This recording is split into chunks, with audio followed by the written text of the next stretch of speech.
The surveillance operation at the Gangwon province facility was supposed to be simple. Watch, document, gather evidence. Nothing direct, nothing dangerous. It lasted exactly 47 minutes before everything went sideways.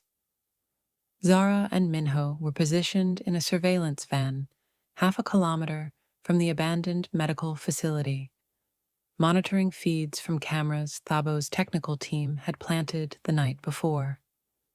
The facility looked deserted, broken windows, overgrown grounds, the appearance of genuine abandonment. But the thermal imaging told a different story. Heat signatures in the basement, multiple people, and what looked like medical equipment generating consistent energy outputs. Someone's definitely operating down there, Zara murmured, studying the screens. That's an MRI machine or something similar.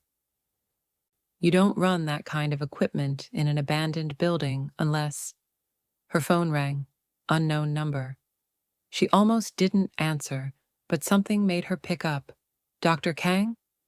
The voice was female, familiar, and made Zara's entire body go rigid. Amara? Dr. Amara Nkosi, her medical school friend, one of the recruited doctors Daejung had identified. Amara, where are you? In hell. Dr. Kang, The sound of crying, suppressed panic. I need help. I made a terrible mistake. The research position I accepted, it's not research. It's torture.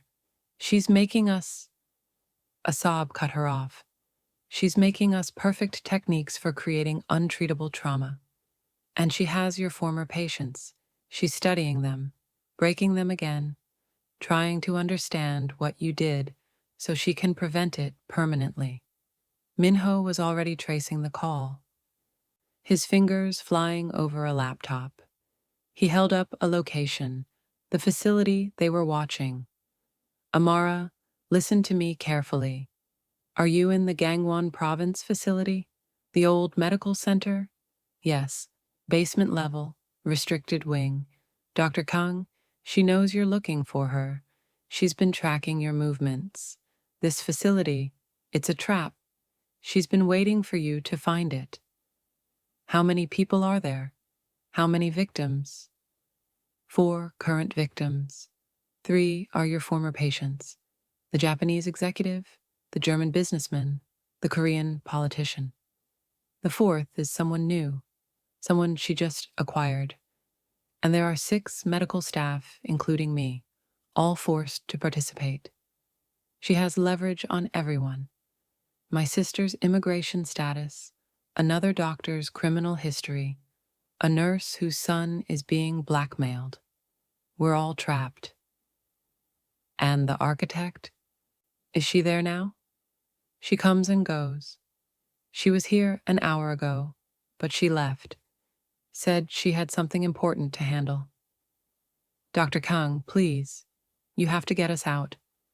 But be careful. The facility is rigged. If you approach wrong, if you trigger the security systems, she'll know. And she'll... Amara's voice dropped to a terrified whisper. She'll execute the victims rather than let them be rescued. She's made that very clear. The call disconnected. Zara and Minho stared at each other, the weight of the situation crushing. It's a trap, Minho said flatly. The architect deliberately let Daejung find this information, knowing we'd investigate. She's been positioning us exactly where she wants us. But it's also real. Real victims inside, real medical staff being coerced. We can't just walk away. Zara's mind raced through scenarios. None of them good. We need to extract them without triggering whatever fail-safes she's installed.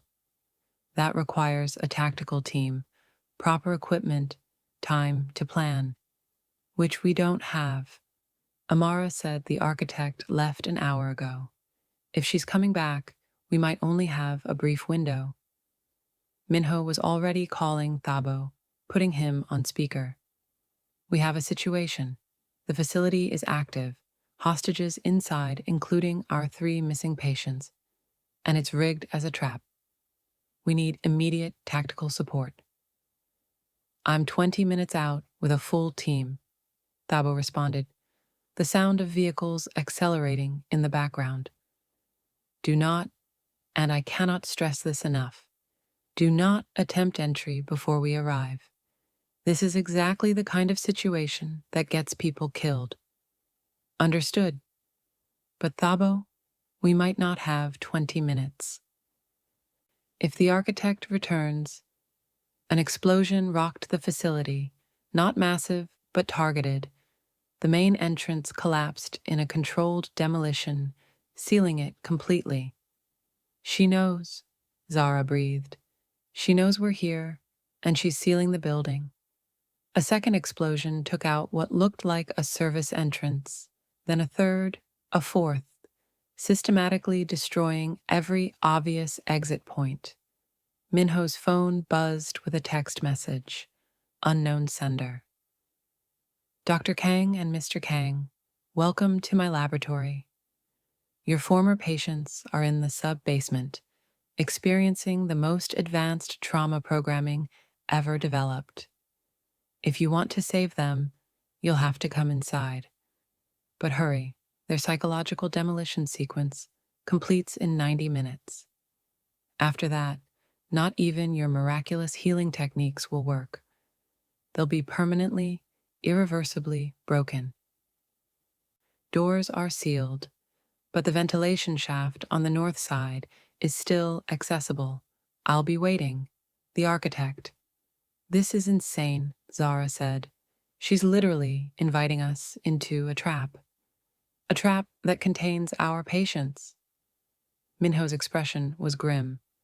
She knows we can't walk away. Knows we'll try to save them, even if it means risking ourselves. Minho, Zara, do not enter that building. Thabo's voice was sharp through the phone. That's an order. Wait for tactical support. Your support is 20 minutes away. She's giving us 90 minutes before the victims are permanently damaged. We don't have time to wait. Minho was already checking his weapons, his movements precise and practiced. We're going in. The hell you are. Zara, talk sense into your husband. Zara looked at the building, thought about 3 torture survivors who'd trusted them, who'd rebuilt their lives with their help, who were now being destroyed specifically because they'd been healed. I'm going with him, she said quietly. Thabo, I love you, but these are our patients, our responsibility. We can't abandon them.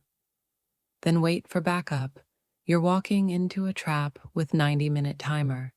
That's designed to make you reckless, to force mistakes. She's right about one thing, Minho said. Our healing techniques are specialized, specific to counteracting the surgeon's original methods. If the architect has truly developed trauma programming that's resistant to our approaches, then Zara is the only person who might be able to improvise new techniques in real time. She needs to be there. I'm 2 minutes behind you, Thabo said desperately. 2 minutes. Just wait. Record this call, Minho interrupted.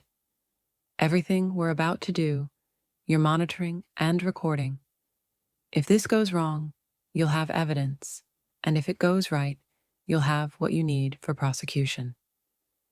He ended the call before Thabo could argue further. Zara strapped on the bulletproof vest Minho handed her, checked the handgun she'd learned to carry years ago, and met her husband's eyes. We're really doing this. We're really doing this. But Zara, if things go bad, if it comes down to a choice, we both get out or neither of us does. That's the only acceptable outcome. She gripped his hand. Partnership, remember? Whatever happens, we face it together. Together, he agreed. They approached the ventilation shaft on the north side of the building, finding it exactly as the architect had indicated, accessible, almost inviting, the first clear sign of a trap. "She wants us to come this way," Zara whispered as Minho worked on the grate, "which means she's probably set up something inside." "Undoubtedly, but she also needs us alive long enough to see what she's created. Her ego demands an audience for her genius." Minho pulled the grate free. "Stay close, watch for tripwires or pressure plates, and if I say run, you run. Don't argue, don't hesitate, just move. Same goes for you." They entered the ventilation system, crawling through narrow metal shafts, following the layout Daejung had provided. The air smelled of antiseptic and something else, something chemical and wrong that made Zara's medical instincts scream danger. After what felt like hours, but was probably 10 minutes, they reached a grate overlooking a corridor. Minho carefully removed it, checked for hostiles, then dropped down silently. Zara followed, her heart pounding so hard she was sure it could be heard. The facility's interior was nightmarish. Abandoned hospital meets, active torture chamber. Some rooms were derelict, equipment broken and covered in dust. Others were pristinely maintained, monitoring equipment running, the hum of active medical devices creating an eerie soundtrack. They moved through the corridors, weapons ready, every nerve on high alert. And then they heard it, screaming. Not the screams of pain, but of psychological torment. The sound of someone experiencing trauma so profound that language failed, leaving only primal vocalization of agony. Zara's professional detachment cracked. That was a human being in unbearable suffering. They ran toward the sound, caution giving way to urgency, and burst into a large room that looked like a surgical theater. What they found would haunt Zara for the rest of her life. 3 people strapped to medical tables, monitoring equipment tracking their vitals. The Japanese executive, Tanaka, who'd been their first success story. The German businessman, Friedrich. The Korean politician, Park. And standing over them, adjusting IV lines with clinical precision, was Dr. Amara Nkosi. "I'm sorry," Amara said, tears streaming down her face. "I'm so sorry. She has my sister. If I don't cooperate, if I don't help with the procedures, she'll kill her. I never wanted." "Where is she?" Minho demanded. "Where's the architect?" "Right here," came a voice from behind them. They spun, weapons raising, to find Dr. Han Seo-yeon standing in the doorway they'd just entered through. She was exactly as her photos suggested, beautiful, cold, radiating the kind of clinical detachment that made the surgeon seem almost warm by comparison. But what made Zara's blood freeze was what the architect held: a detonator. "Weapons down, please. This building is rigged with enough explosives to level 3 city blocks. If I press this button, everyone dies. Victims, medical staff, you, me, everyone. Mutually assured destruction." Her smile was serene. "So let's all be civilized." Minho didn't lower his weapon. "You invited us here. What do you want?" "I want Dr. Kang to see what I've created, to understand that her healing techniques, however brilliant, are merely a temporary solution to an imperfect problem. I've perfected the work." The architect moved into the room, fearless despite the guns pointed at her. "These 3 men, your precious success stories, I've subjected them to level 7 comprehensive trauma integration.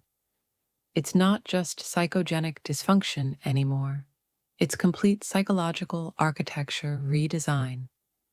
That's not medicine, Zara said, her voice shaking with rage.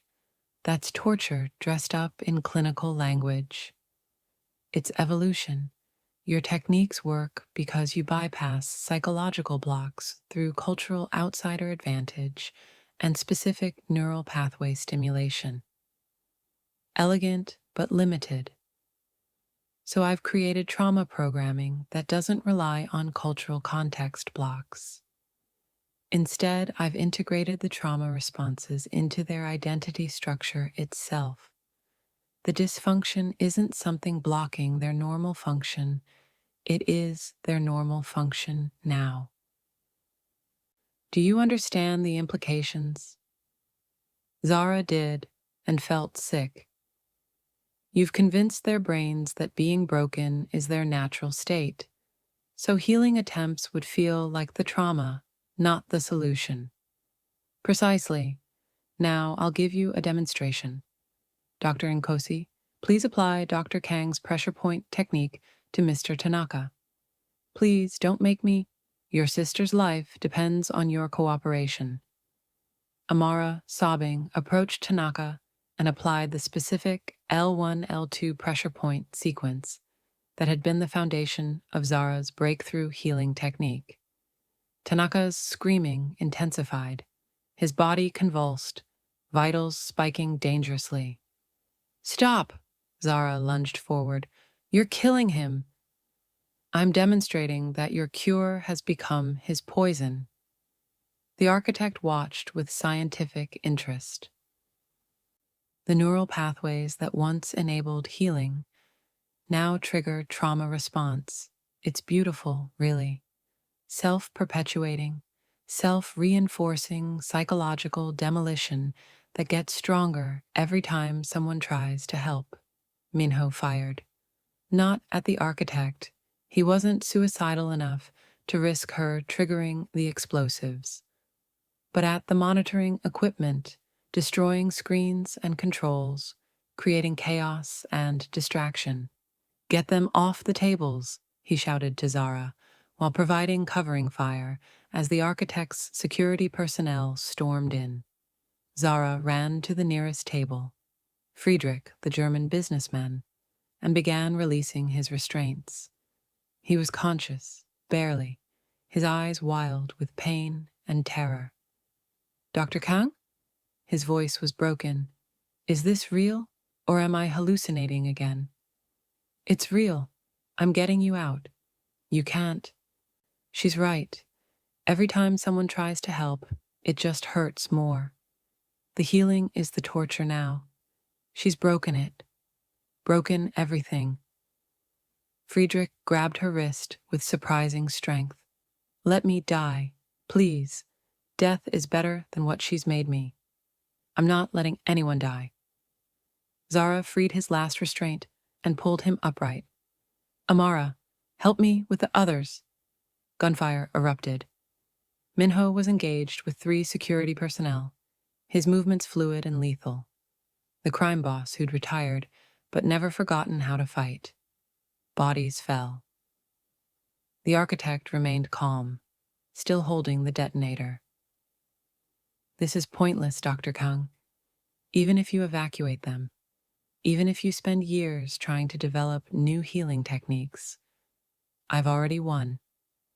I've proven that medical torture can evolve faster than healing methods.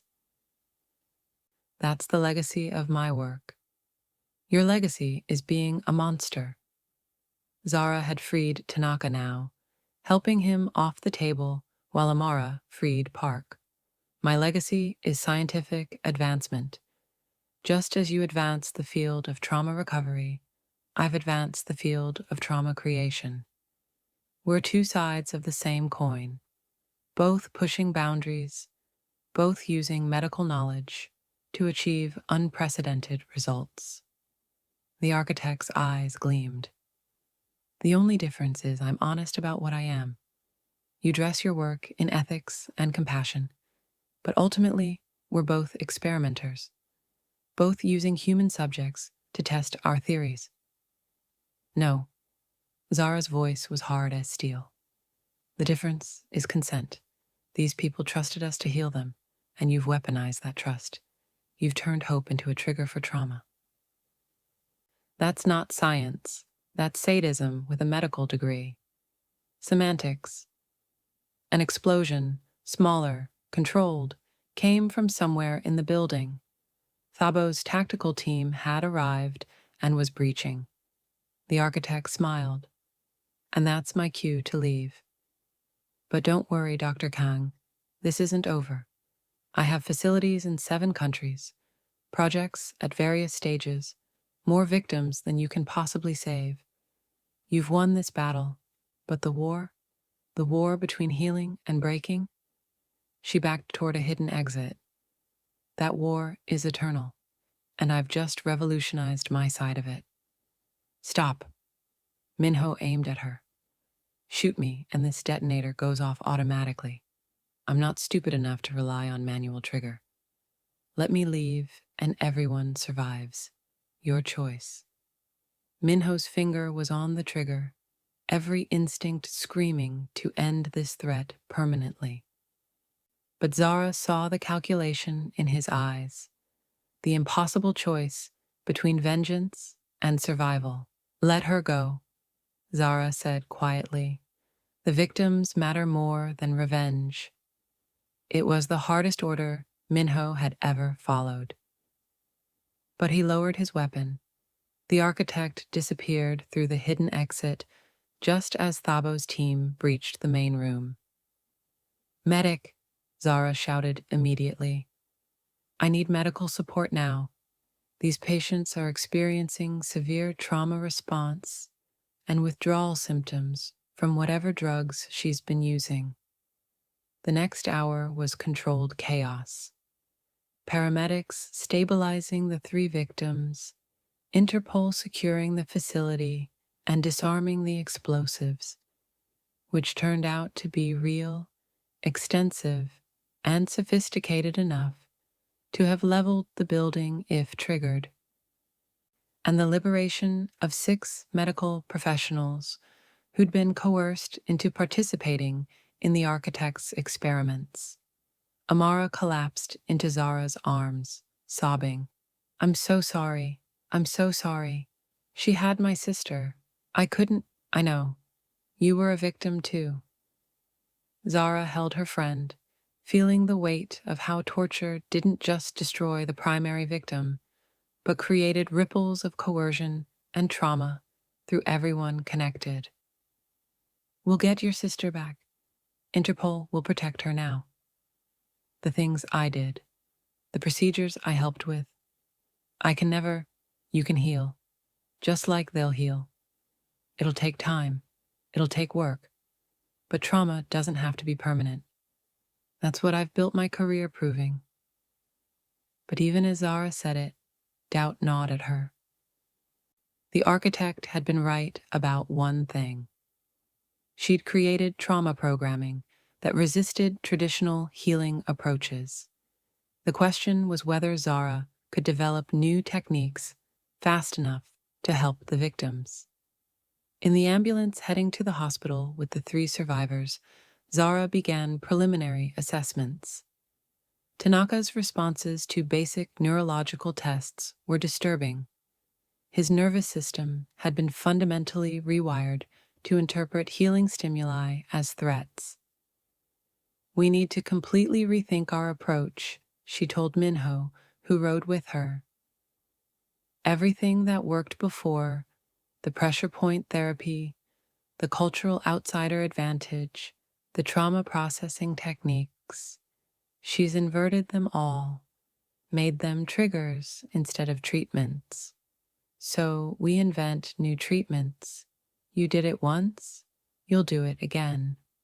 Minho, I developed those original techniques over months of intensive study with one patient who I could work with consistently. Now I have 3 patients with different trauma programming variations, unknown timelines before the damage becomes permanent, and an enemy who's had 10 years to study my methods and develop counters. I don't know if I can. You can. His certainty was absolute.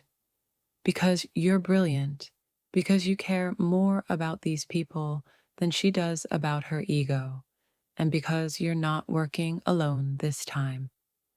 You have resources, you have support, and you have me. We'll solve this together. The ambulance pulled into Seoul National University Hospital, where Thabo had arranged a secure wing for the victims. As they wheeled the patients into the facility, Zara saw the true scale of the challenge ahead. 3 torture survivors whose healing had been weaponized against them, a medical team traumatized by their forced complicity, an escaped architect of suffering who had facilities and projects in 7 countries, continuing her work even as this one site fell, and a 10-year-old daughter and 7-year-old daughter who deserved parents who came home safely, who didn't constantly risk their lives fighting monsters. But as Zara scrubbed in for the initial examination, she thought about what Nadi had said. You have to help people even when it's scary. That's what you do. Her daughter was right. This was what they did. Who they were. Not the people who'd been broken by trauma 10 years ago, but the people who'd healed each other and now dedicated their lives to helping others heal. The architect had declared war between healing and breaking. Fine. Zara had fought that war before and won. She'd do it again, even if it took everything she had. The secure medical wing at Seoul National University Hospital became Zara's entire world for the next 72 hours. She barely slept, barely ate, existing on caffeine and desperate determination as she worked to understand what the architect had done to her patients. The findings were worse than she'd feared. It's not just psychological conditioning. She explained to her assembled team, Minho, Thabo, Dr. Kim Ji-won from the Healing Center, and 2 neurology specialists from the hospital. She's used a combination of neurochemical manipulation and targeted psychological programming to literally rewire their trauma responses at a cellular level. She pulled up brain scans on the monitor, showing areas of abnormal activity. See this? The amygdala, the brain's fear center, has been hyperactivated through sustained exposure to stress hormones combined with specific triggers. But here's what's truly diabolical. She's conditioned their brains to release those stress hormones in response to healing stimuli. Touch therapy, supportive conversation, even the presence of medical professionals trying to help. All of it triggers fight or flight responses now. So helping them hurts them, Minho said, grimly. How do we reverse that? I don't know yet. Traditional trauma therapy requires creating safe spaces where the nervous system can relax and relearn safety cues. But these men can't relax around anyone trying to help them. Their brains have learned that help equals danger. What about the cultural outsider element that worked for you originally? Asked Dr. Kim. Could we recruit medical professionals from completely different backgrounds, people so removed from their trauma context that she's already accounted for that? Zara's frustration was palpable. The conditioning isn't based on cultural context. It's based on intent. If someone intends to heal them, regardless of background, it triggers the trauma response. She's essentially made them allergic to compassion. The room fell silent, the weight of impossibility settling over everyone. Then Thabo spoke up. What if the answer isn't finding someone outside the trauma context, but someone inside it? Someone who's experienced the exact same thing And survived? You mean another torture survivor? I mean Colonel Park Jin-ho. He was tortured by the surgeon. He recovered naturally without intervention, and he's been helping us track the architect. He understands the trauma from the inside. Maybe that shared experience creates connection instead of triggering defense mechanisms. Zara's mind raced through the implications. That's actually brilliant. Peer support in trauma recovery has always been effective because there's no power differential, no therapist-patient dynamic that could be perceived as threatening. If Park can connect with them as a fellow survivor. He's outside in the waiting area, Thabo said. He's been here since we brought them in, wanting to help however he could. Bring him in. Let's try something unconventional. Colonel Park Jin-ho entered the secure wing with military precision, but his eyes held the softness of someone who'd been where these men were. Broken, desperate, certain that healing was impossible. Zara briefed him quickly on the situation. I need you to sit with them, not as a therapist, not as an interrogator, just as someone who understands. Tell them your story. Let them know that surviving this specific horror is possible. What if I trigger them? What if my presence makes it worse? Then we'll know that approach doesn't work either, but right now, you're our best option. They started with Tanaka, the Japanese executive. He was restrained, not to punish him, but because in his distress, he'd been hurting himself, clawing at his own skin as if trying to escape his body. Park entered the room alone and sat beside the bed, not speaking at first, just breathing, existing in the space, his presence quiet and non-threatening. After several minutes, Tanaka's eyes opened. You're not a doctor. No, I'm a survivor. The surgeon tortured me 8 years ago, destroyed my ability to function, made me want to die every single day for 3 years. How did you heal? Tanaka's voice was raw, desperate.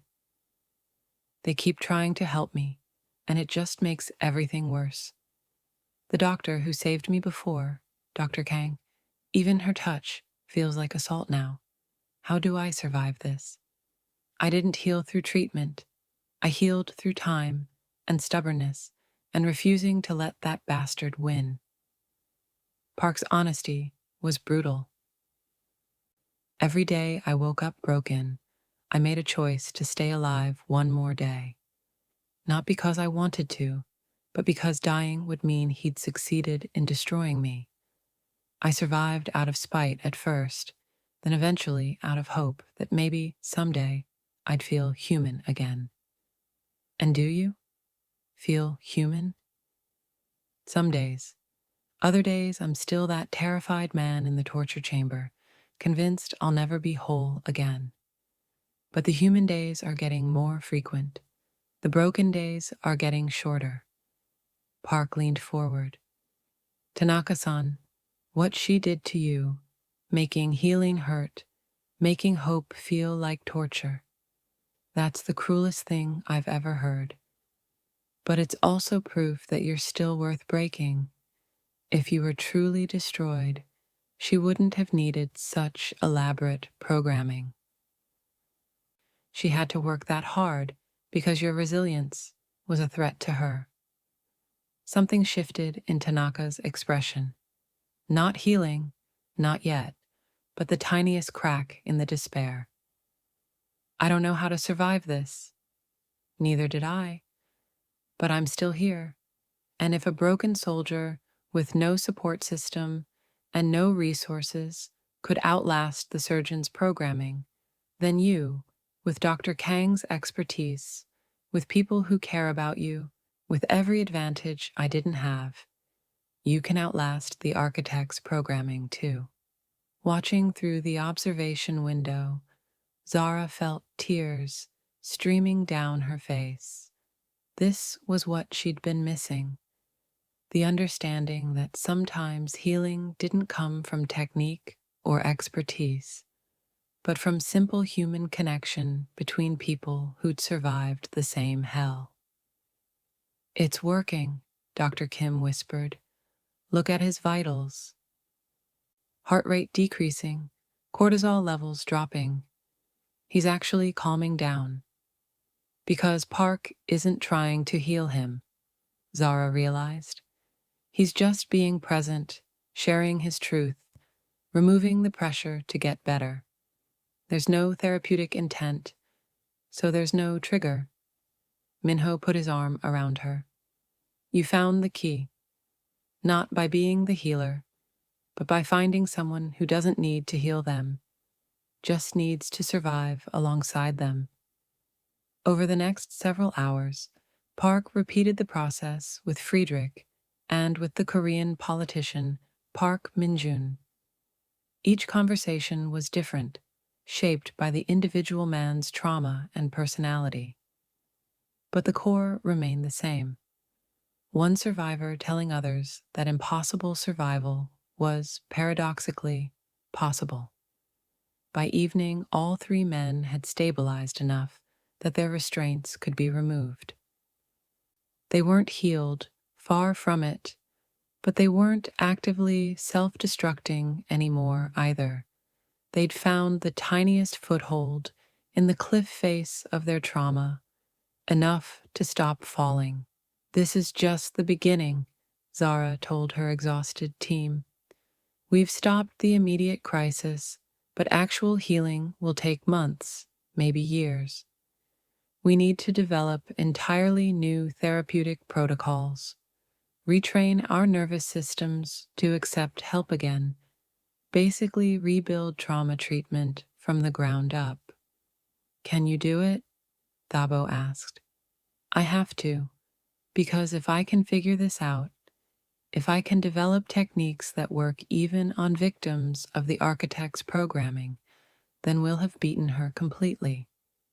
Her torture won't just be reversible, it'll be obsolete." "That's thinking like a warrior," Minho said, with approval. "I learned from the best." But their respite was brief.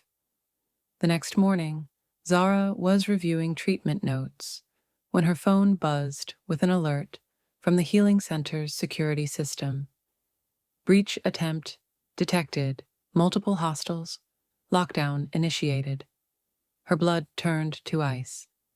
Minho, he was already moving, phone to his ear, calling the center's security chief. "Report. Sir, we have armed hostiles attempting entry through the south perimeter. At least 6 attackers, military-grade weapons, coordinated assault. They're specifically targeting the patient wing." The patient wing, where their remaining survivors were housed. Where vulnerable people who'd trusted them were sleeping, healing, living. "Deploy all security personnel.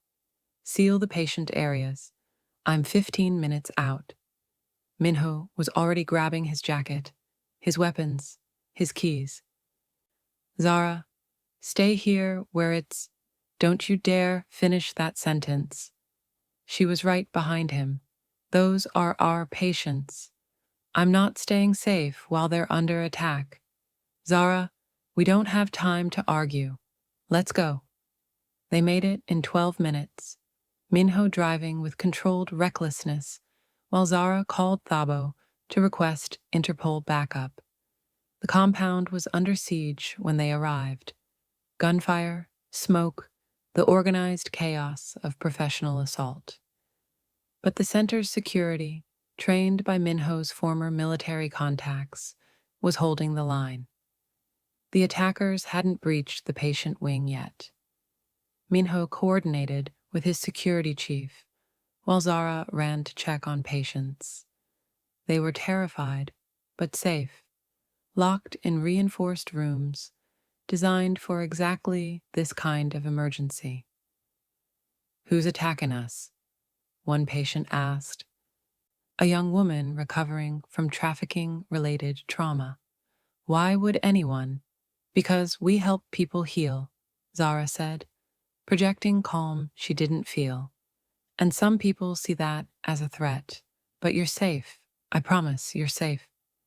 The firefight lasted 20 minutes before the attackers retreated, leaving 2 of their own dead and 3 captured.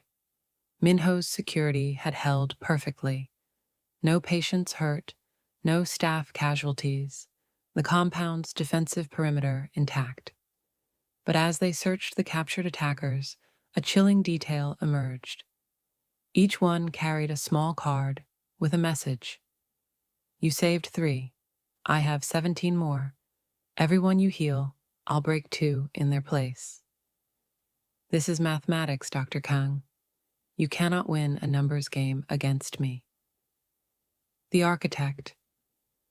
17 more victims. People who are being tortured right now while they fought over 3.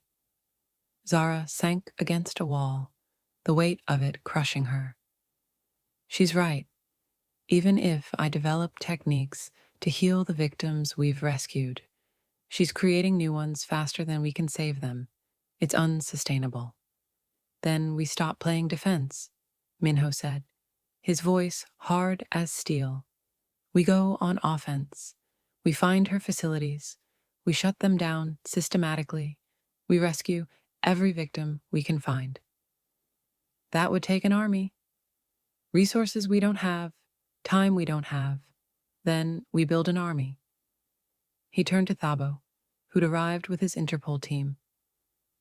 How many countries is the architect operating in? Based on intelligence, at least 7. South Korea, Japan, China, Thailand, Germany, South Africa, and the United States. 7 countries, 7 facilities, maybe more.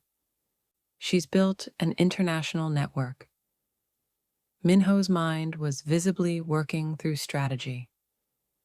We can't take that down alone, but we don't have to. We build a coalition, Interpol officially, private security firms unofficially, former torture survivors as consultants, medical professionals for victim care. We create a task force specifically designed to dismantle medical torture networks. That's ambitious, Thabo said carefully. Creating an international task force takes time, approvals, coordination between jurisdictions. Then we start with the resources we have right now and build as we go. Interpol has jurisdiction. I have contacts in 7 countries who owe me favors or would work for the right price. Zara has the medical expertise to identify facilities and prepare for victim rescue. Colonel Park has intelligence on the architect's operations. We have everything we need to start. We just need to move fast. Zara looked at her husband, seeing the crime boss fully emerged now. Not the philanthropist, not the healed trauma survivor, but the man who'd once controlled the pharmaceutical black market through sheer force of will and strategic brilliance. You're going to war, she said quietly. We're going to war, he corrected, because this isn't just about revenge or justice anymore. This is about stopping a threat that will keep growing unless we cut it off at the root. The architect has infrastructure, funding, personnel spread across continents. The only way to stop her is to dismantle everything simultaneously. A coordinated strike on all her facilities at once, Thabo said, understanding dawning. If we hit them all within hours of each other, she won't have time to evacuate victims or destroy evidence. But the logistics are complex but manageable. I've coordinated operations across multiple countries before. Different context, same principles. Minho pulled out his phone, already making calls. Give me 72 hours. I'll have teams in position at every known facility. And I'll have medical teams ready to handle mass casualty trauma situations, Zara added, her own strategic mind engaging. We'll need specialized transport, secure treatment locations in each country, trauma specialists who can handle extreme psychological cases. I can coordinate that through our network of trained professionals. This is insane, one of Thabo's agents said. You're talking about launching simultaneous raids in 7 countries, requiring coordination between different law enforcement agencies, private contractors, medical teams. The moving parts alone could cause catastrophic failures.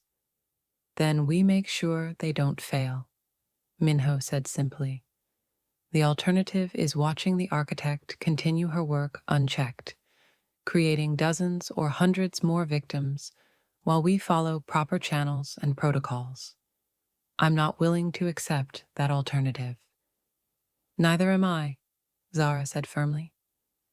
Thabo looked between them, then at his team, then back at the compound they'd just defended. Finally, he nodded. All right, but this is how it works.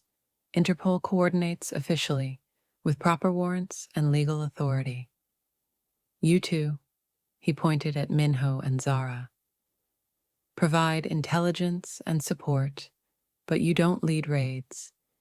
You don't engage hostiles directly, and you sure as hell don't put yourselves in the line of fire again. You have children who need their parents.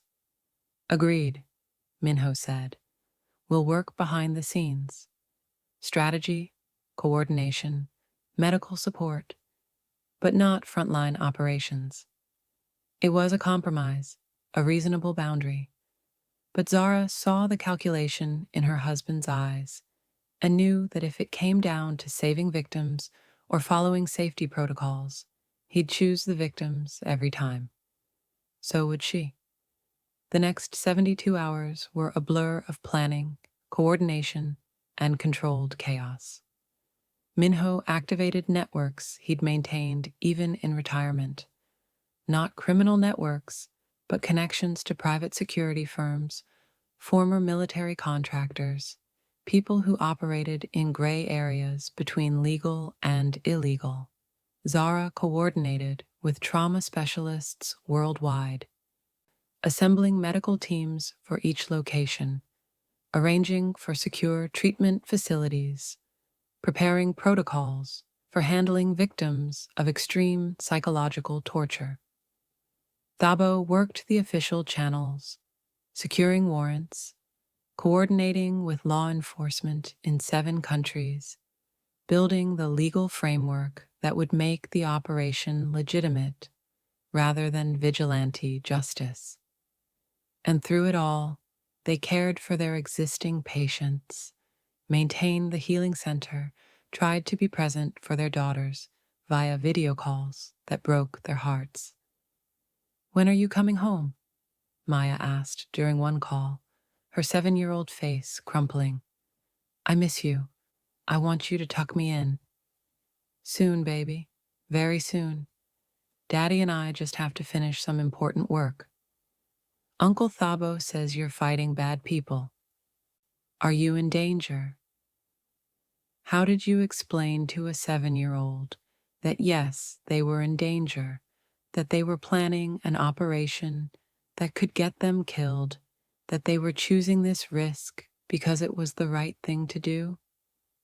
We're being very careful, Zara said, which was true even if it wasn't the whole truth. And we're doing this so that no one else gets hurt by the bad people, so that kids like you can grow up in a safer world. I'd rather have you home and the world be less safe, Maya said with heartbreaking honesty. After the call, Zara broke down. Minho held her while she cried, his own eyes suspiciously bright. Are we doing the right thing? She asked. Risking ourselves, being away from our daughters, potentially making them orphans to save people we don't even know? I don't know, Minho said honestly. But I know that if we don't act, if we let the architect continue, because it's safer for us, I couldn't live with that, and neither could you. Our daughters deserve parents who do the right thing, even when it's hard. They deserve parents who come home alive. Then we make sure we come home alive. We're smart, we're prepared, and we're not taking unnecessary risks. We'll coordinate from secure locations, let the tactical teams handle the dangerous work, and focus on the medical response. That's our role. That's how we stay safe while still making a difference. Zara wanted to believe him, wanted to believe they could fight this war without becoming casualties. But she'd seen enough of the architect's work to know that safe was an illusion when dealing with someone that intelligent and ruthless. Still, they'd made their choice. Now they had to see it through. On the morning of the operation, Day Zero, as Thabo's team called it, Zara stood in the coordination center they'd set up in the Healing Center's conference room. 7 screens showed live feeds from 7 countries, tactical teams in position at identified architect facilities. South Korea, the Gangwon facility they'd already raided, now confirmed to be one of several backup locations the architect maintained. Japan, a private psychiatric hospital in Osaka, legitimate on the surface, but with a restricted wing that no health inspectors had ever accessed. China, an industrial facility outside Shanghai, officially producing medical equipment, actually housing torture chambers in the sub-basement. Thailand, a luxury rehabilitation center in Phuket that catered to wealthy clients with discrete personal challenges. Germany, a research laboratory in Berlin conducting experimental neurology studies with suspiciously classified protocols. South Africa, a private medical clinic in Cape Town that specialized in trauma resolution through advanced techniques. United States, a facility in rural Montana, isolated and heavily secured, presenting as a treatment center for PTSD, but operating with no oversight or inspections. 7 facilities, unknown number of victims, 1 coordinated strike timed to hit all locations simultaneously. Teams in position, Thabo reported from his station, warrants confirmed, local law enforcement coordinated, medical teams standing by. We're go for Operation Architect down in T-5 minutes. Minho stood beside Zara, his hand finding hers. Whatever happens in the next few hours, we've done everything we could to prepare. The teams are good, the planning is solid, and we're going to save people. Focus on that. I'm trying, but all I can think about is the things that could go wrong. What if the architect anticipated this? What if she's booby-trapped the facilities?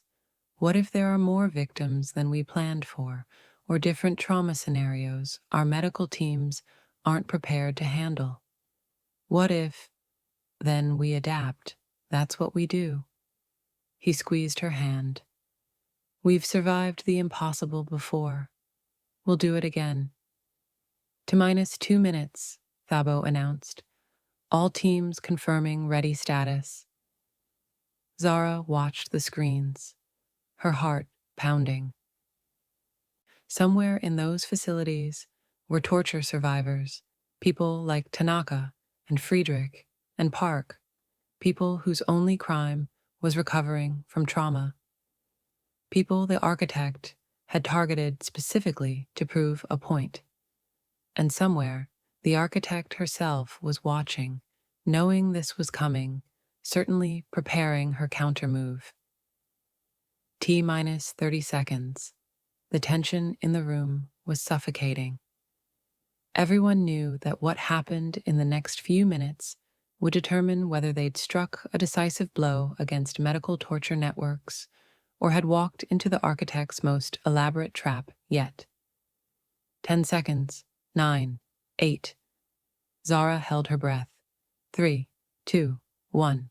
Execute, execute, execute. On all 7 screens, tactical teams breached simultaneously.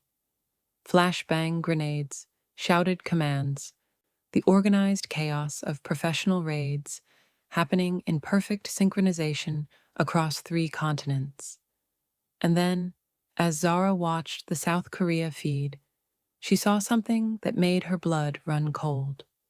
The Gangwon facility was empty. Completely, utterly empty. Not abandoned hastily, systematically cleared. No victims, no equipment, no evidence. Just empty rooms and a single message spray-painted on the wall in massive letters. Did you really think I wouldn't know? Japan team reporting, facility empty. China team, no hostiles, no victims. Facility appears abandoned.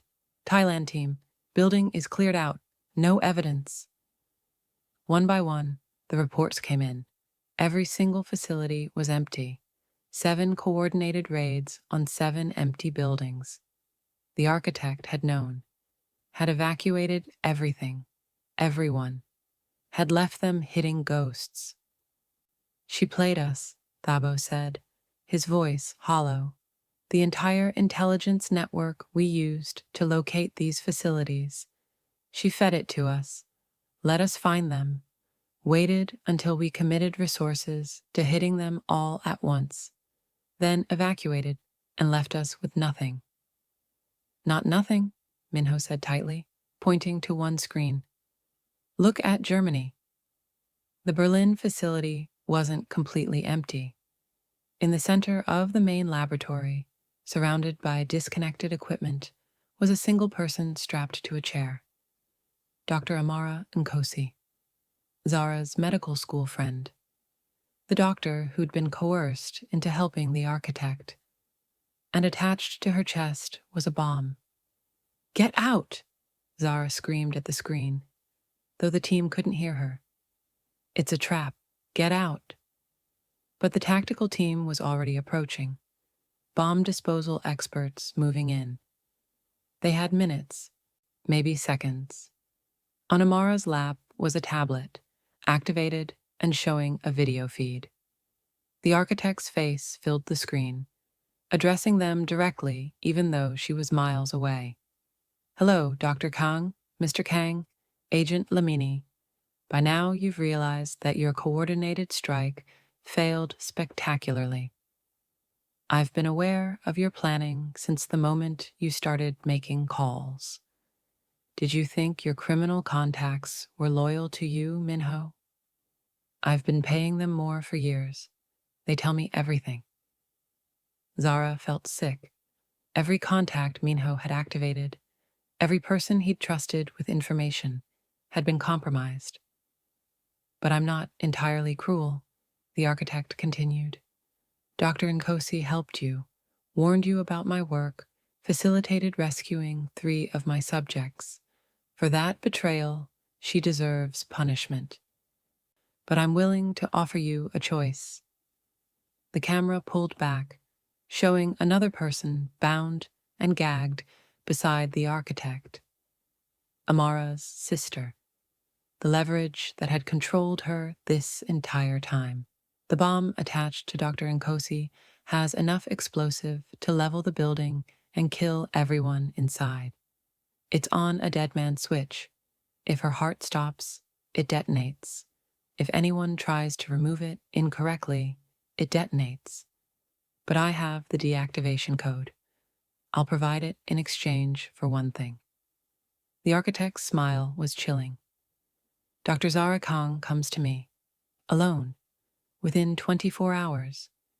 She submits to my research willingly, allows me to study her techniques through direct observation and experimentation, and I'll give you the code. Dr. Nkosi lives, her sister lives, And you'll even get your 3 rescued patients back. I have teams extracting them from your hospital as we speak. The screen cut to surveillance footage of Seoul National University Hospital. Armed personnel moving through corridors, breaching the secure wing where Tanaka, Friedrich, and Park were being treated. No, Minho breathed. Your choice is simple, the architect concluded. Dr. Kang submits to me, or everyone dies. You have 24 hours to decide. And Dr. Kang, if you bring anyone with you, if you try any tricks or tactical operations, I'll know. My network is deeper than you imagine, my reach further than you can comprehend. You come alone and compliant, or I start killing people. Tick-tock. The video ended. Silence in the coordination center. The kind of silence that came when every possible response had just been eliminated. Zara looked at the Berlin screen, where bomb disposal experts were frantically working on Amara while trying not to trigger the dead man switch. Looked at the Seoul feed showing her hospital patients being evacuated by force. Looked at her brother, whose face showed the same calculation she was making. No, Minho said before she could speak. Absolutely not. You're not surrendering to her. She has Amara, has Amara's sister, is taking our patients right now. If I don't, if you do, you're dead or worse. You know what she does to people, Zara. You've seen the results. I won't let you become her next victim. And I won't let innocent people die because I'm too afraid to face her. Zara's voice was steady, certain. This is my choice, Minho. My decision. Like hell it is. We're partners. This affects both of us, which is why I need you to let me do this, to trust me to handle this my way. She touched his face gently. You once said I make you better, make you choose ethics over vengeance. Now I need you to trust that I know what I'm doing. You're talking about walking into torture. There's no what I'm doing that makes that okay. Maybe not, but it's necessary. She turned to Thabo. Can you track me if I go? Plant a subcutaneous tracker, something the architect won't detect? She'll scan you for electronic devices. Anything we plant, she'll find. Then we use something she won't look for. Zara's mind was racing. A biological marker. Something in my bloodstream that shows up on medical scans, but doesn't read as a tracking device. That's actually possible, Dr. Kim said slowly. Radioactive isotopes, certain metabolic markers. If we inject you with the right compound, it would show up on any medical imaging, but wouldn't register as technology. How long would it last? 48 hours? Maybe 72 before your body metabolizes it completely. That's enough time. Zara looked at Minho, seeing his anguish and his pride warring. I'm doing this, not to be a martyr, not to sacrifice myself, but because I'm the only one who can get close to her. Once I'm inside, once you've tracked my location, you can coordinate a real rescue. Extract me and whatever victims she has. End this properly. Or she'll kill you the moment she's done studying you. Maybe, but I don't think so. She's too curious, too invested in understanding my techniques. She'll want time to observe, to experiment, to prove she can break me. That gives you a window. Minho stared at her, every instinct screaming to refuse, to lock her in a secure location, to protect her from this insane plan. But he also knew his wife, knew that once Zara set her mind to something, particularly something that involved helping others, she was unstoppable. If I agree to this, and I'm not saying I am, then we do it my way, he said finally. Full surveillance prep, every possible contingency planned, tactical teams ready to move the instant we have a location. And I'm in the first rescue team through the door. Non-negotiable. Agreed. And when this is over, when we've stopped the architect and rescued everyone, we're done. No more operations, no more fighting torture networks. We go back to running the healing center, raising our daughters, living normal lives. Because I can't keep watching you walk into danger, Zara. I survived 10 years of peace with you, and I want 50 more, not constant war. When this is over, Zara promised, we're done. I want those 50 years too. They sealed it with a kiss, desperate and tender and terrified. 24 hours to prepare. 24 hours before Zara would walk into the architect's hands voluntarily. 24 hours before everything would either end triumphantly or catastrophically. The countdown had begun. The final confrontation between healer and torturer is coming. Every secret revealed. Every technique tested. One will emerge victorious, but at what cost? Drop your predictions in the comments. What do you think happens when Zara faces the architect? The 24 hours before Zara's surrender were the longest of Minho's life. They prepped her methodically, clinically, like soldiers preparing for a suicide mission. Dr. Kim injected her with a radioactive isotope compound that would make her traceable via medical imaging equipment. Thabo's technical team fitted her with a subdermal capsule containing emergency medication, a fast-acting sedative she could trigger by pressing a specific pressure point on her wrist.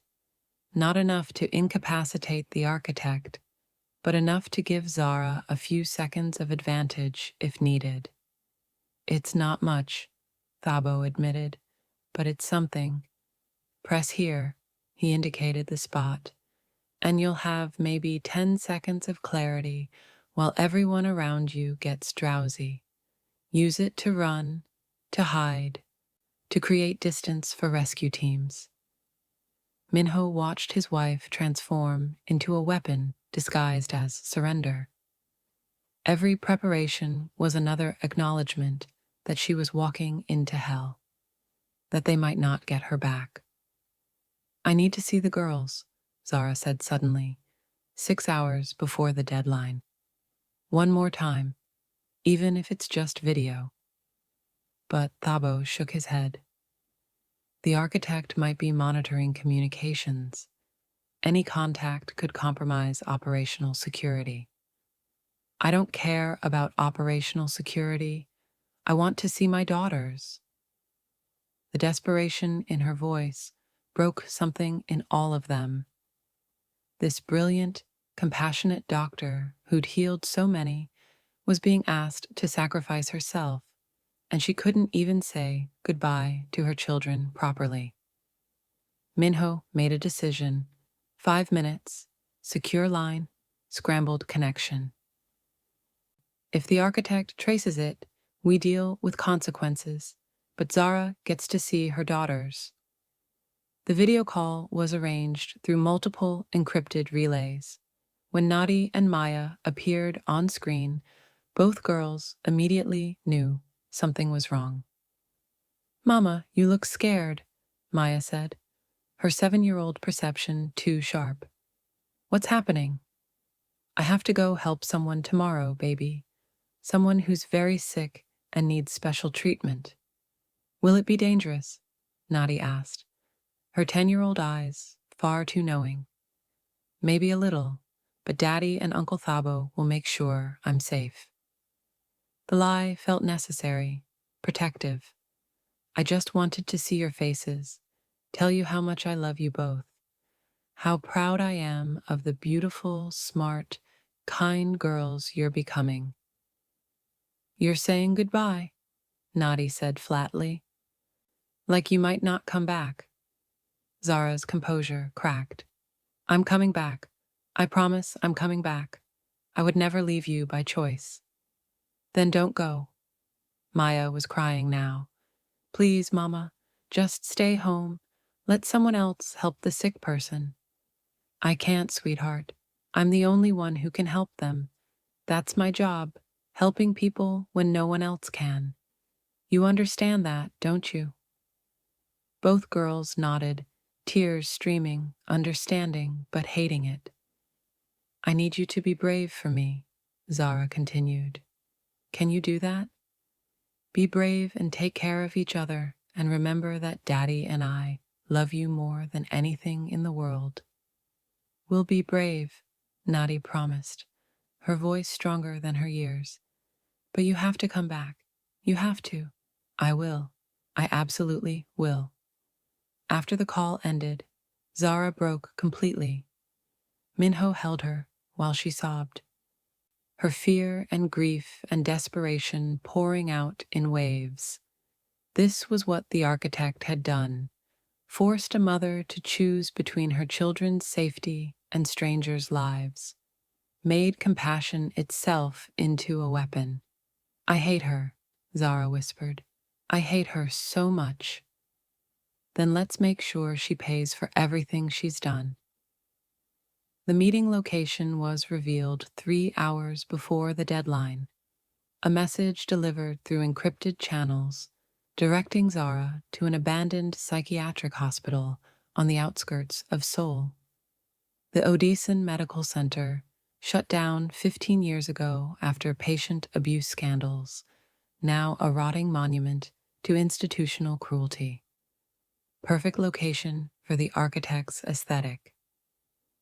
The building is a maze, Thabo's tactical analyst reported, pulling up blueprints. Multiple wings, basement levels, easy to get lost or trapped.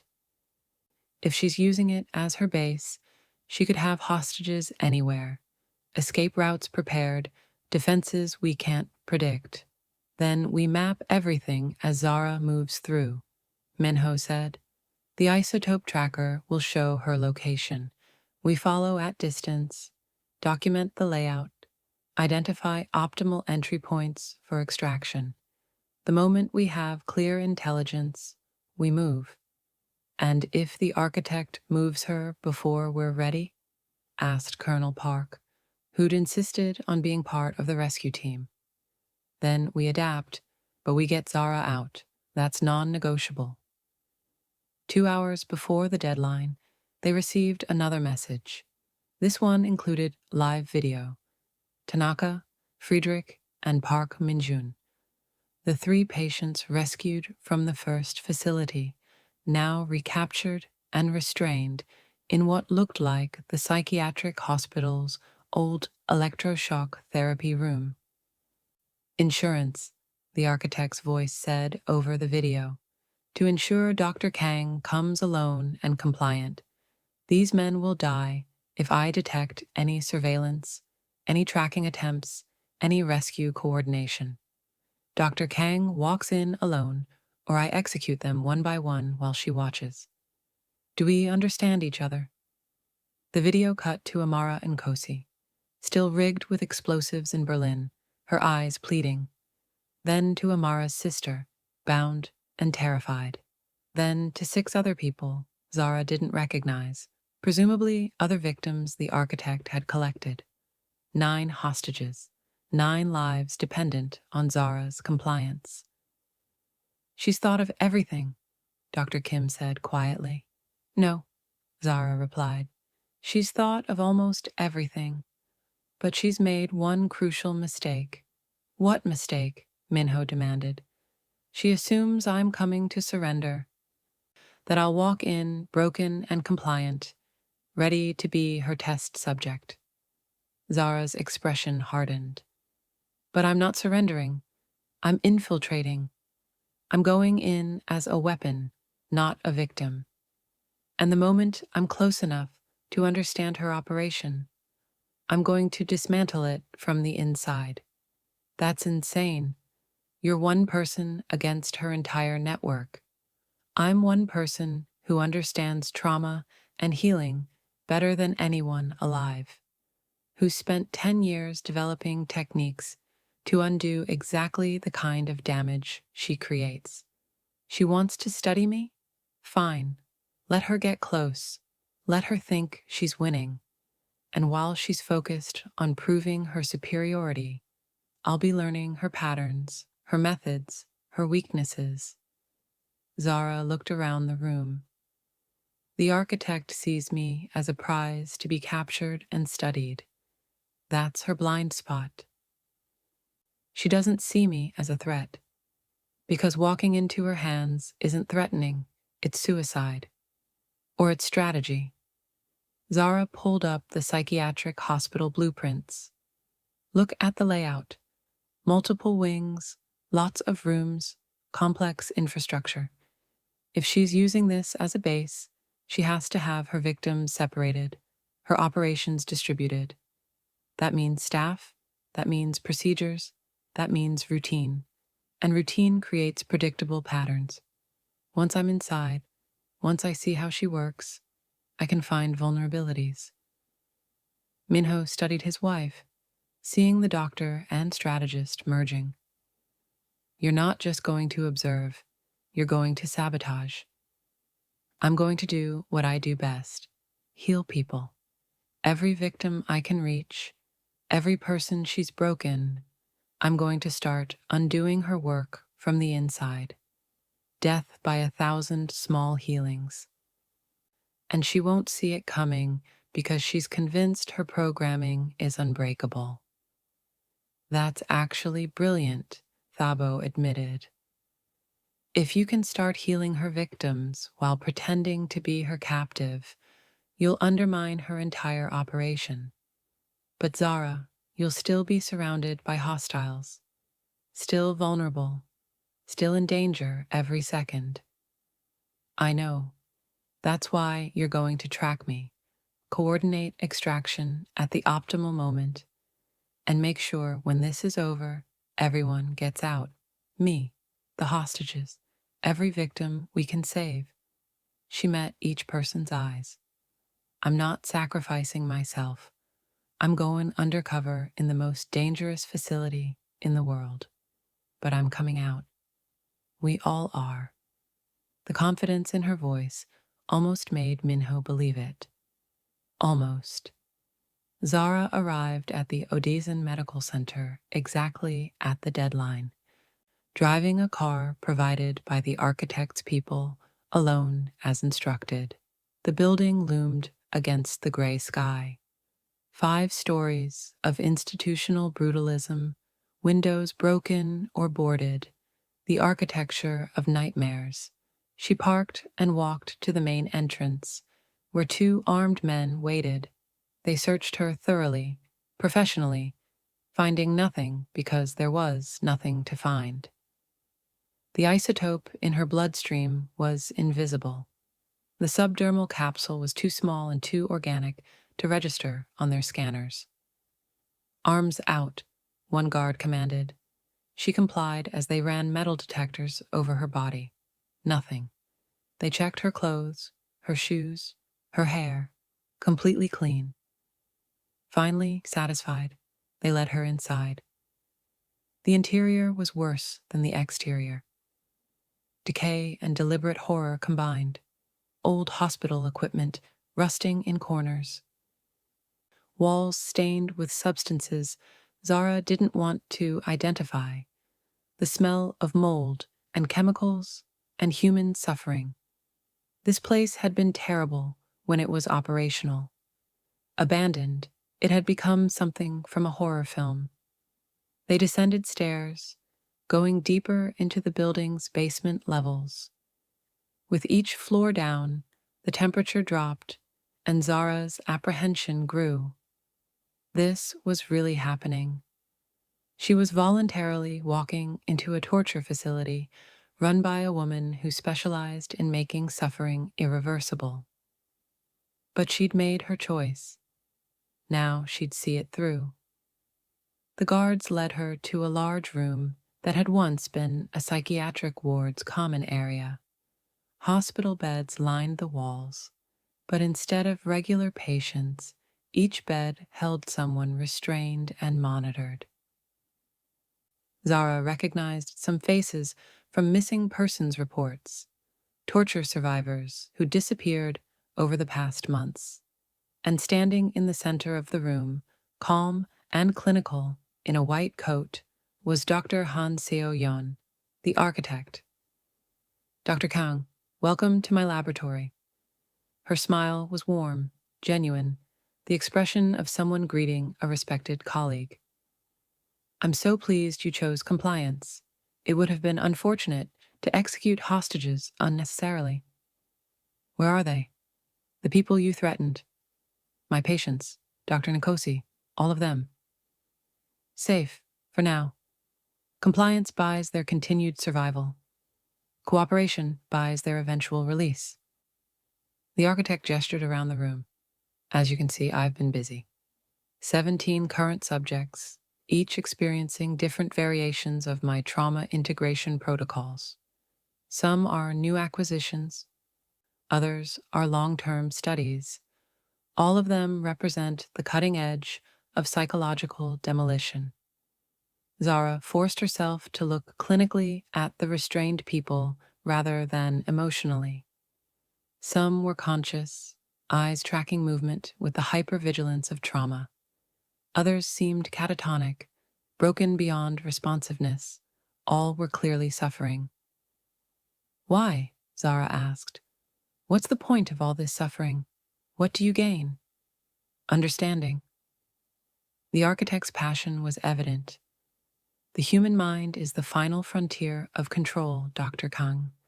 We've mapped genetics, we've decoded molecular biology, we've conquered cellular function. But true psychological control, the ability to reshape someone's fundamental experience of reality, that's still primitive. My work advances that frontier. I create suffering to understand suffering, so that eventually we might transcend it. That's a rationalization. You're not advancing science. You're indulging sadism and calling it research. Perhaps. Or perhaps the difference between scientific inquiry and sadism is simply documentation and intent. The architect moved closer. But we're not here to debate philosophy. We're here so I can understand you. The woman who broke the surgeon's perfect torture, who developed healing techniques I can't replicate or counter. You're the anomaly in my research, Dr. Kang, and I don't tolerate anomalies. She gestured to an examination chair in the center of the room, clearly prepared for Zara. Restraints open, monitoring equipment ready, the entire setup designed for extended observation and experimentation. Sit. Let's begin. Zara's every instinct screamed to run, to fight, to resist. But she'd committed to this path. So she walked to the chair and sat, allowing the architect's assistance to secure the restraints. As the straps tightened around her wrists and ankles, Zara thought of Minho, watching through the isotope tracker, seeing her submit to captivity. Thought of Thabo, coordinating rescue teams that had to wait for the right moment. Thought of her daughters, who needed their mother to survive this. And she thought of every patient she'd ever healed, every person who'd trusted her to undo what the surgeon had done. If she could understand the architect's methods from the inside, she could develop techniques to counter them, could make every victim here and future victims savable. That was worth the risk. The architect approached with a syringe. This is a mild sedative combined with a suggestibility enhancer. Nothing that will harm you permanently, but it will make our conversations more productive. You'll remain conscious, aware, but your resistance to questioning will be significantly reduced. Just like you did to Minho, Zara said. Like you do to all your victims. Exactly. I've refined the formula since the surgeon's original version. Fewer side effects, better control, more precise targeting of specific neural pathways. She prepared the injection. Any last words before we begin? Zara met her eyes. Yes, you're going to lose. Bold statement for someone strapped to my examination chair. Not bold. Factual. Because you've made the same mistake the surgeon made. You underestimate the human capacity for resilience.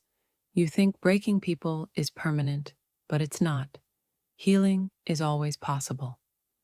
And I'm going to prove it by undoing every single thing you've done to every single victim here. The architect smiled, genuinely amused. We'll see. But first, let's understand exactly how you heal. Then we'll see if you can maintain that optimism while experiencing what my subjects experience. She injected the drug, and Zara felt her consciousness shifting, not losing awareness, but feeling her control slipping, her resistance weakening, the careful walls she'd built around her mind becoming permeable. Now then, the architect said, pulling up a chair, let's start with the basics. When you first treated Mr. Kang, what made you think to try pressure point therapy on the L1, L2 vertebrae? And despite herself, despite every intention to resist, Zara found herself answering. The drug was doing exactly what it was designed to do, lowering her inhibitions, making her cooperative, turning her into an open book. For the next 3 hours, the architect extracted everything. Every technique Zara had developed, every insight into trauma healing, every method she'd used to counteract the surgeon's programming. It was a systematic dismantling of Zara's professional knowledge, and she was helpless to stop it. But through the drug-induced compliance, part of Zara's mind remained observant, analytical. She watched the architect's methods, noted her patterns, observed how she worked, and she realized something crucial. The architect was brilliant but mechanical. She understood trauma creation perfectly, but healing not at all. Every question she asked revealed her blind spots. She didn't understand compassion as a therapeutic tool, couldn't conceptualize how human connection enabled recovery, had no framework for processing the role of hope in trauma survival. She knew how to break people, but not what made them whole. That was her weakness. As the interrogation continued, Zara began answering strategically, giving the architect information that was technically accurate but incomplete, describing techniques but omitting the crucial elements that made them work. The drug made her want to cooperate, but it didn't completely override her will. She could still choose what details to emphasize, what to downplay. She was sabotaging the interrogation from the inside. Fascinating, the architect said after hours of questioning. Your techniques are elegantly simple, almost disappointingly so. I expected something more complex, more sophisticated, but you've essentially just identified neural pathways and stimulated them directly. An undergraduate neurology student could replicate this with proper training. Then why couldn't you? Zara asked, her voice slurred but pointed. Why couldn't the surgeon, if it's so simple? The architect's expression flickered, the tiniest crack in her composure. Because there's clearly something you're not telling me. Some element of your approach that isn't captured in technique alone. Or maybe, Zara said carefully, the element you're missing isn't medical. Maybe it's human. Maybe what makes healing work isn't just stimulating nerves, it's caring about the person you're healing. And you can't replicate that because you don't actually care about anyone. The slap came hard and fast. The architect's clinical detachment shattered briefly, revealing rage underneath. I don't need to care. I need to understand. And I will, by testing your techniques on you. Let's see if your healing methods work when you're the subject. She turned to her assistants. Prepare her for Protocol 7. I want to see if Dr. Kang's famous resilience survives her own medicine applied as torture. They moved Zara to a different room, this one set up specifically for intensive psychological conditioning. The equipment was state of the art, monitoring her vitals, her neural activity, tracking every physiological response. And then the torture began. Not physical torture. The architect was too sophisticated for that. This was psychological demolition, precisely targeted. They used Zara's own pressure point techniques against her, applying the stimulation patterns that would normally heal trauma, but combining them with psychological triggers designed to create trauma instead. It was like experiencing healing and breaking simultaneously. Her nervous system caught in a paradox that her brain couldn't resolve. The pain wasn't in her body, but in her mind. The sensation of something fundamental being torn apart and rebuilt wrong. Zara screamed, couldn't help it. The agony of having her own techniques weaponized against her was beyond anything she'd experienced. Worse than the surgeon's torture, because this was personal, specific, designed just for her.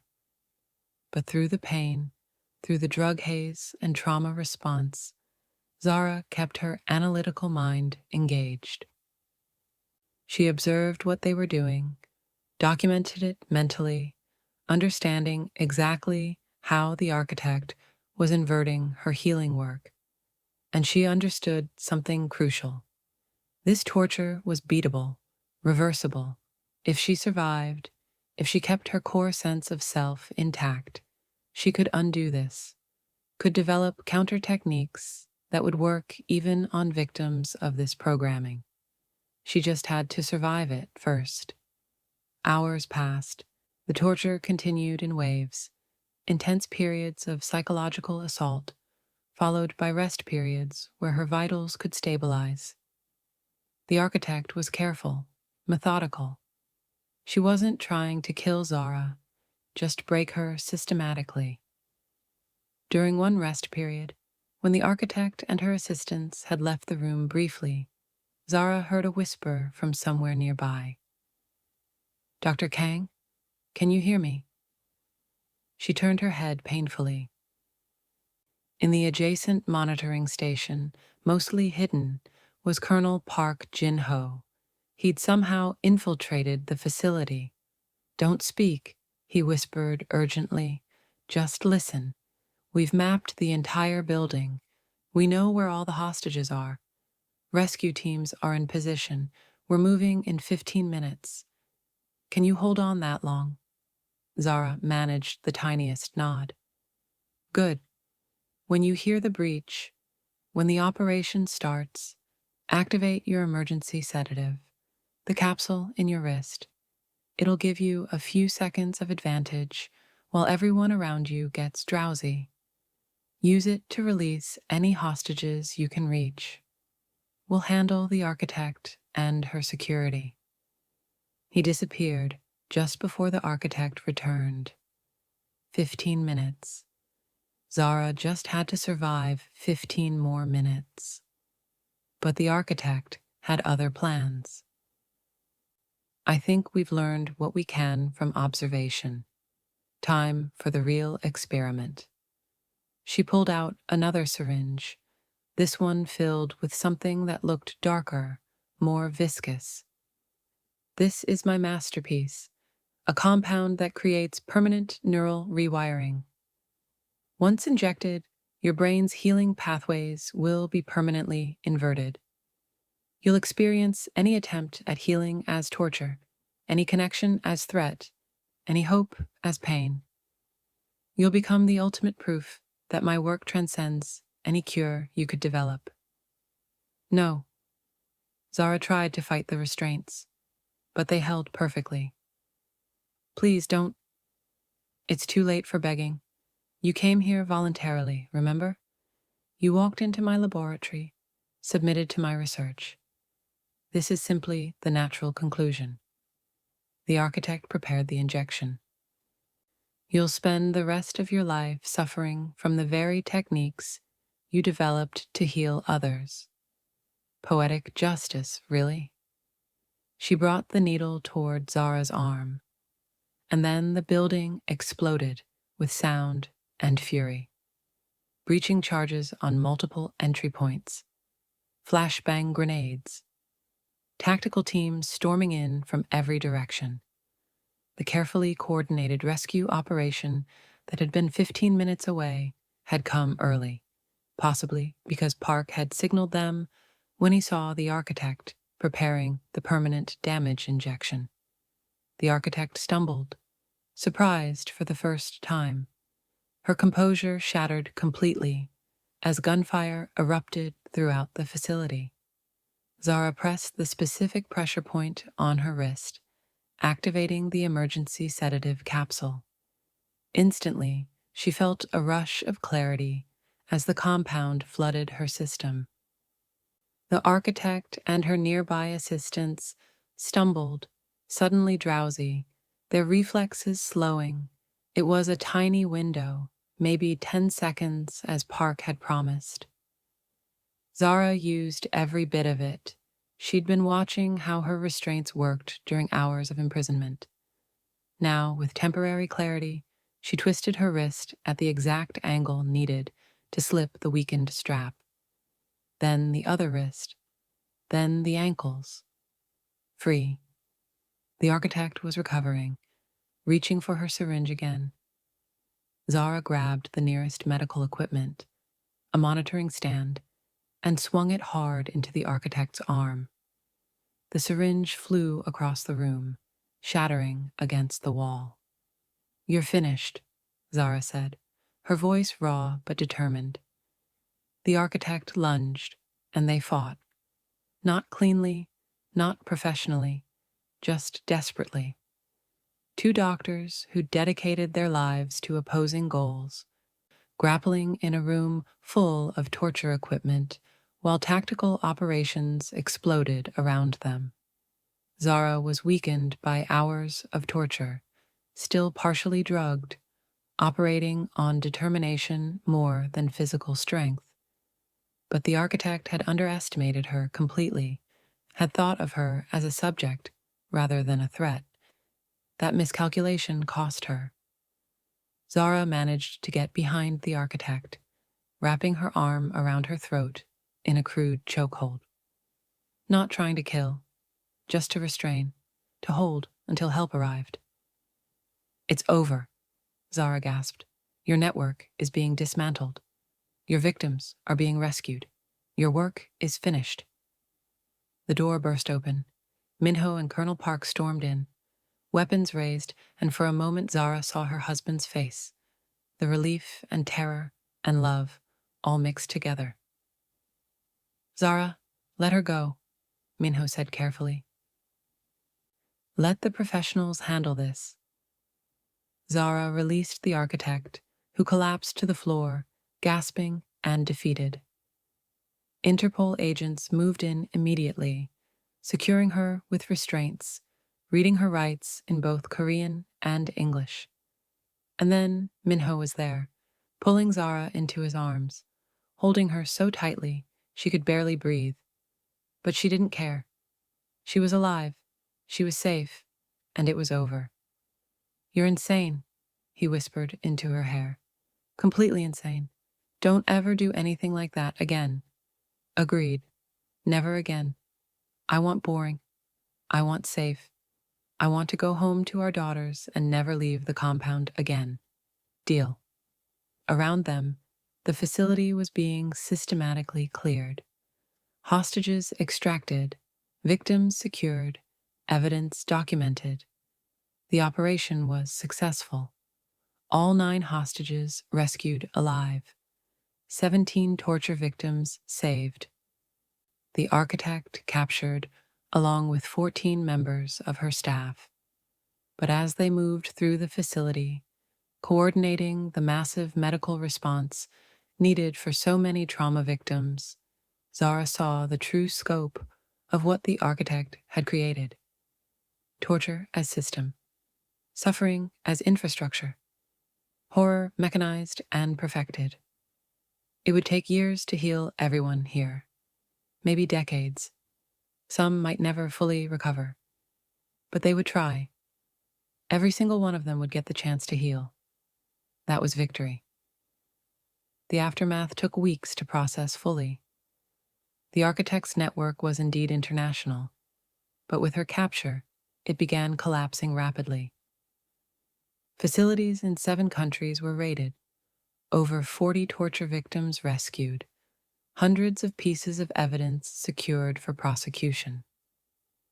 Dr. Han Seo-yeon would face trial in The Hague, just like the surgeon before her. Her work would be studied not as scientific advancement, but as cautionary tale about what happened when medical knowledge combined with absence of ethics. The 3 patients recaptured from Seoul, Tanaka, Friedrich, and Park Minjun, required intensive treatment for their re-traumatization.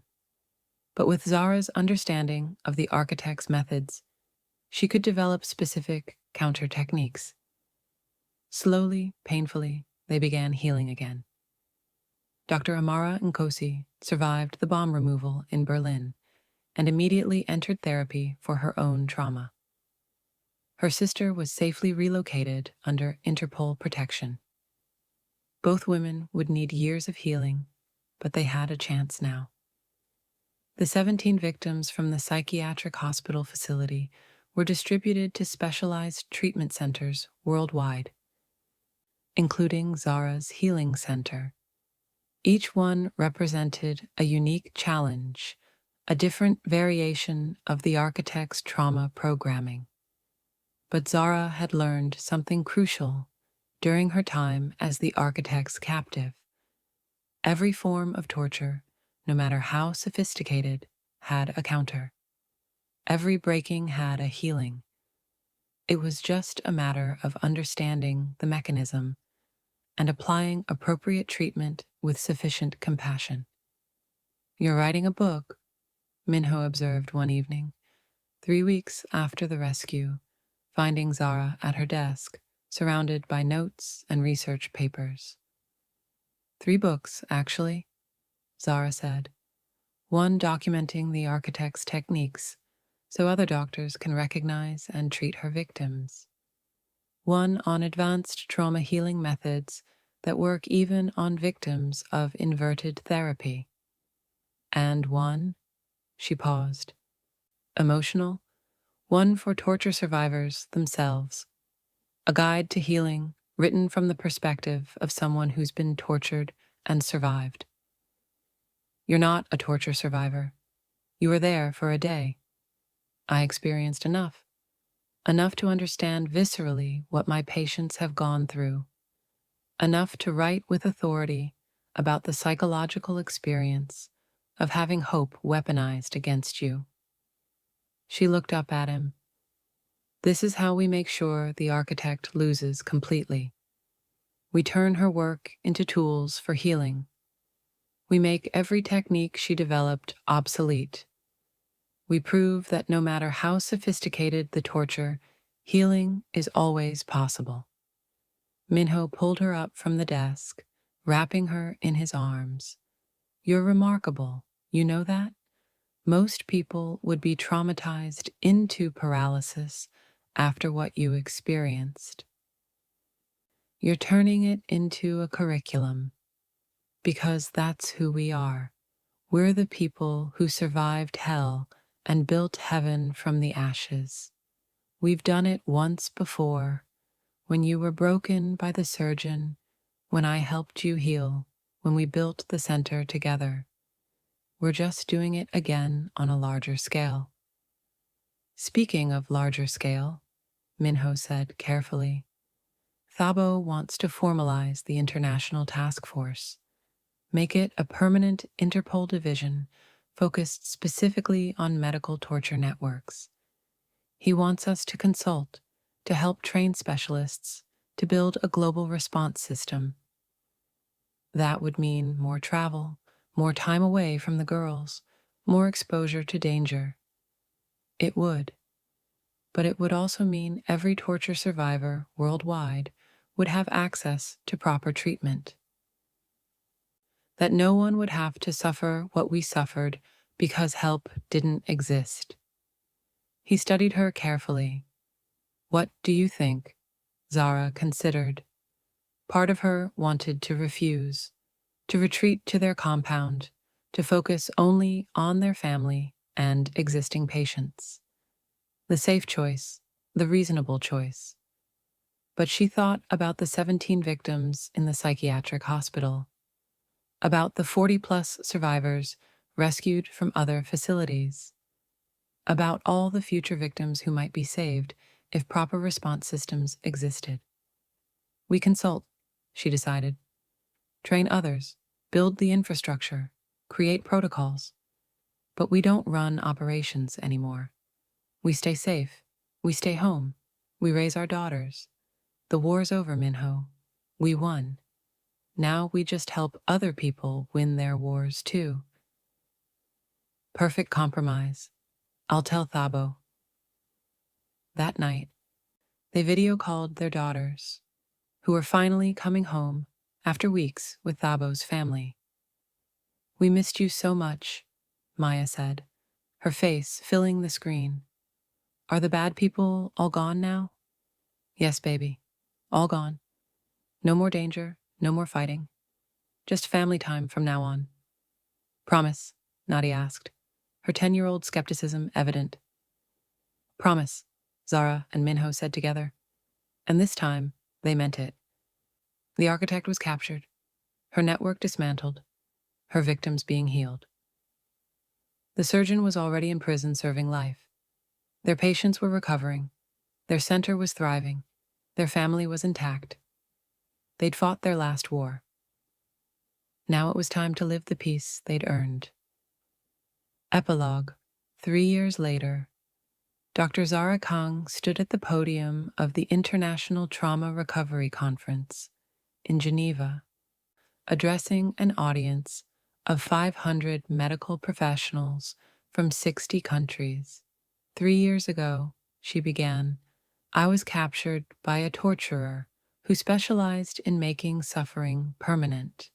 She believed she'd created trauma so sophisticated that no healing technique could undo it.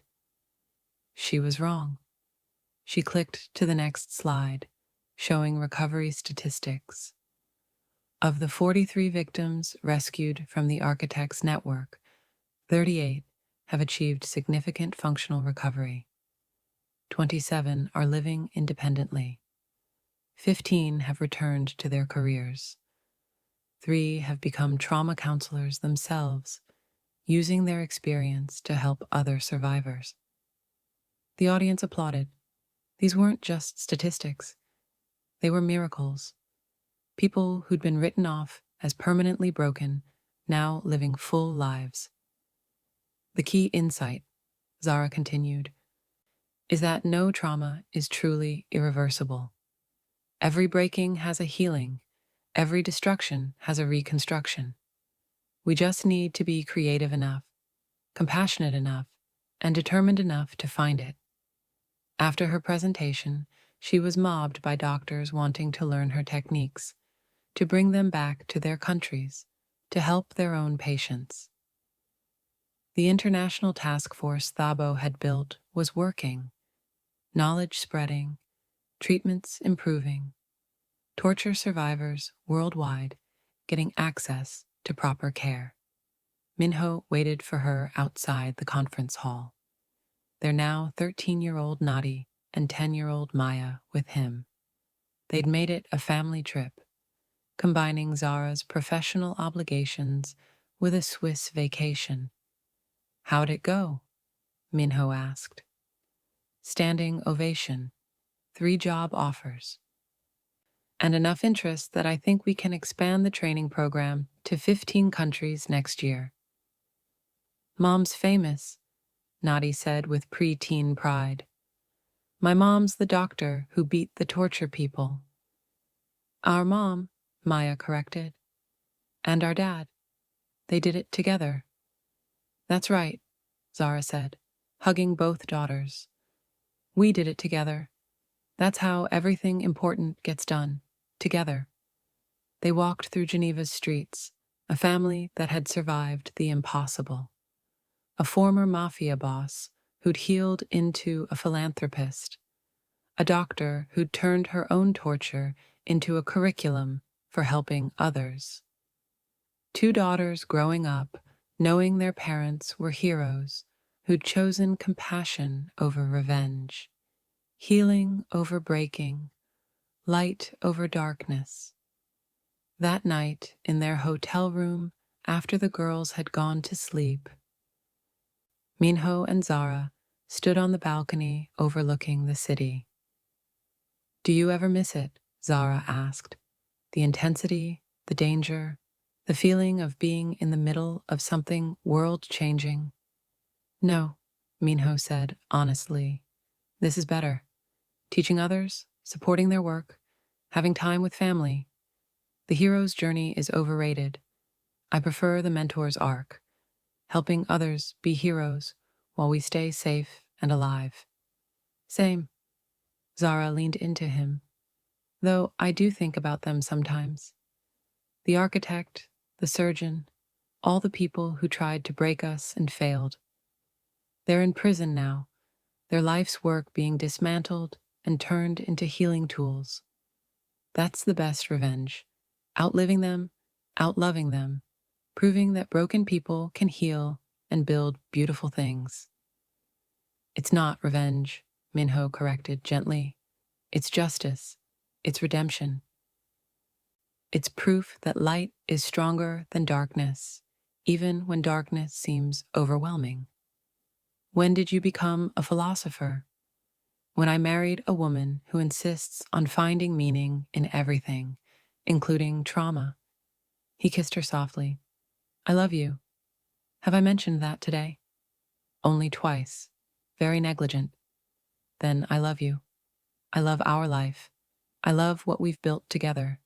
And I love that we're finally, genuinely, completely done with fighting torture networks." "Agreed. From now on, our biggest challenge is navigating the girls' teenage years, which might be harder than anything the surgeon or architect threw at us." They laughed, and in that moment, they were just a couple on vacation. Not trauma survivors, not heroes, not doctors, or former crime bosses. Just 2 people who'd found each other in the darkest circumstances and built a light so bright it illuminated paths for thousands of others. The architect had been wrong about everything. Healing wasn't a temporary fix to an imperfect problem. It was the fundamental truth of human resilience, that no matter how sophisticated the torture, no matter how complete the breaking, recovery was always possible. It just required the right touch, the right approach, and the willingness to believe that broken things could become beautiful again. Zara and Minho were living proof, and they'd spend the rest of their lives helping others discover that same truth. Together. Always together. The end. Thank you for staying with Minho and Zara through their entire journey, from his initial brokenness to their ultimate triumph over evil. If you enjoyed this continuation of their dark medical romance saga, Subscribe for more intense emotional stories where love conquers even the darkest trauma. What was your favorite moment in part 2? The infiltration, the final confrontation, the epilogue showing their peaceful future? Drop your thoughts in the comments below. See you in the next story.